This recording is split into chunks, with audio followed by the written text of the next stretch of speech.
things that are happening, and then the next reader, some of the readers that we've worked with, open a book and this stuff doesn't make sense to them, and they start to struggle, and they start to find those things aversive, and start to avoid them, start to do other stuff.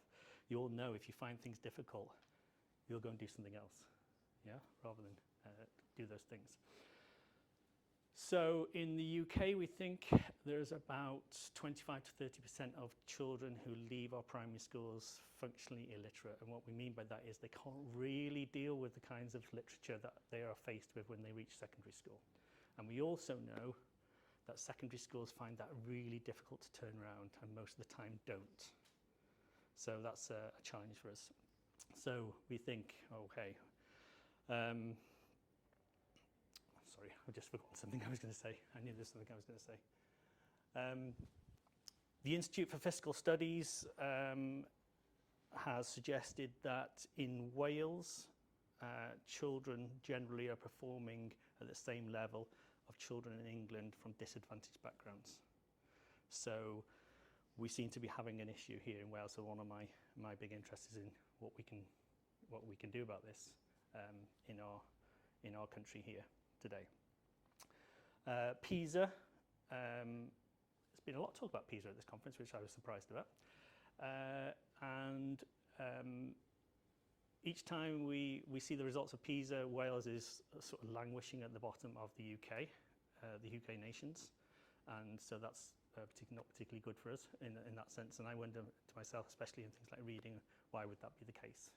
Our children have the same brains, our children are the same. So something is happening that's not happening elsewhere that we could perhaps do something about. So about a third of our children are not leaving primary school with the writing, reading and numeracy skills that they need. If we look to disadvantaged children, that's more like half.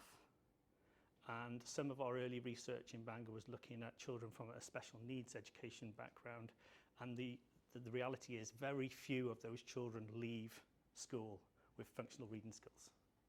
And yet some of our research has shown us that they can learn to read. So what's the impact of this? If children are starting to fail in reading, they start to talk about their own learning and their own self-concept in very negative ways. It closes down some of their life experiences, the roles that they might have, the careers they might have. It's highly correlated with behavioural issues, emotional issues later on in schooling, and it's highly correlated with bad outcomes in adulthood across a whole range of things, including health and life income and all of those kinds of things.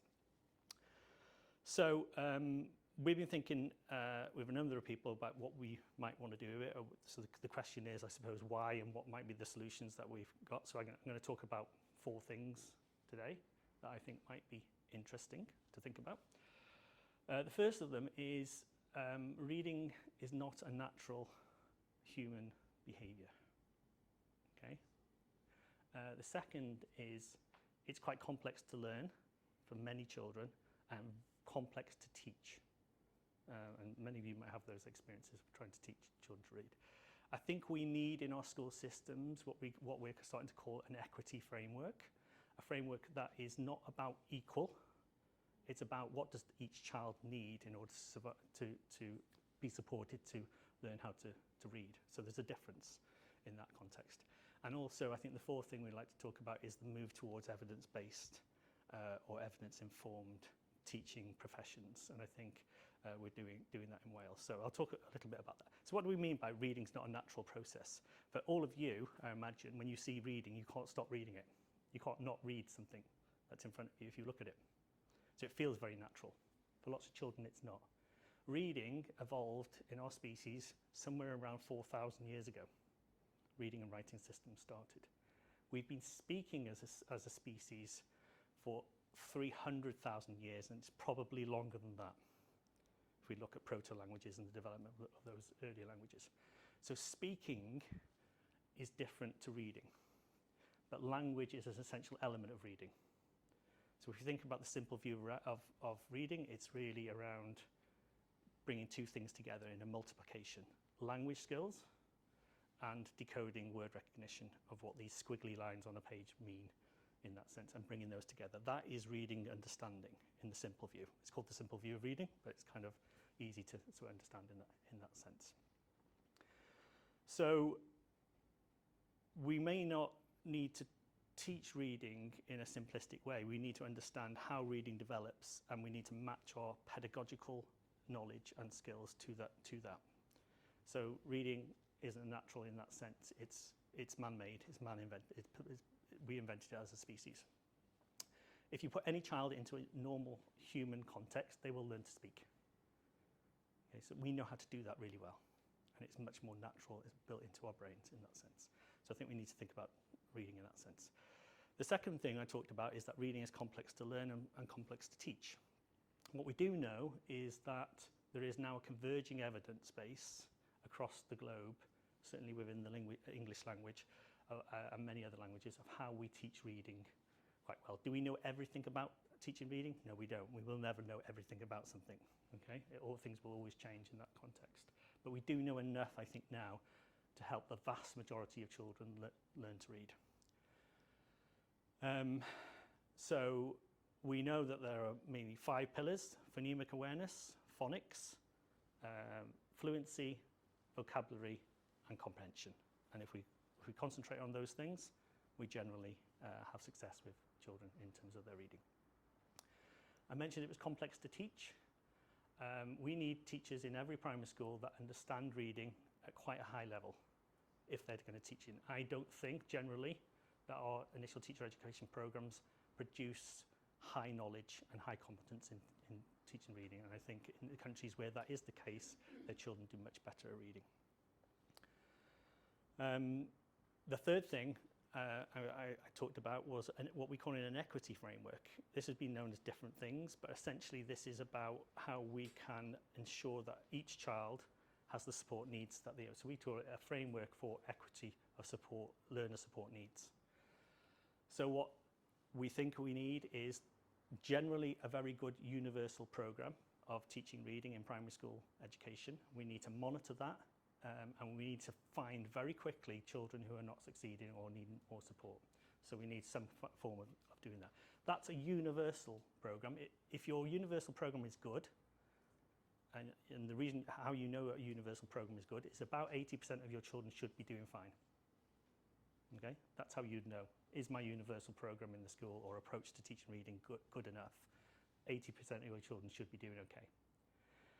20% of the children will need additional support, and a few children in your school will need very specialised support in some ways. That's typically what we find in most things. So we need teachers in general to be very skilled at teaching reading. We need to be able to spot children really early when they're starting to have struggles and give them the support they need. And we do need access to highly skilled reading expertise that's somewhere in the system. Does it have to be in every school? I'm not sure. It would be ideal if it was, but it could be access to that. So that's the third thing of that equity framework. The fourth thing I mentioned is about the profession becoming evidence-informed. Now, there's big debates about evidence-based, evidence-informed. With complex social issues, education and reading, no one methodology of research is going to solve all your problems. In some of our research, we've talked about questions to methods approach. So what we need to do in research is respect all research methodologies, understand their limitations and strengths, and understand what questions they're good at asking and answering. Okay?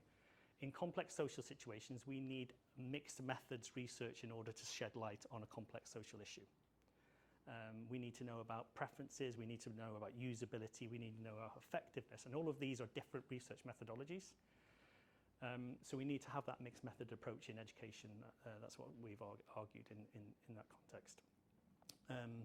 All research methodologies can be used poorly, and all research methodologies can be robust, and we need to know the difference between those things. So that robustness is a robust, weak evidence to robust evidence is a key dimension I think we need to be careful with. So they're the four things that we're we're thinking about. I think in Wales we're making good strides in terms of the adoption of evidence-informed approaches.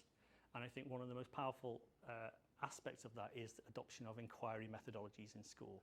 Because no matter how good the evidence is for something, we need to see how it works in our local context. And I think inquiry is a really good methodology for making that happen.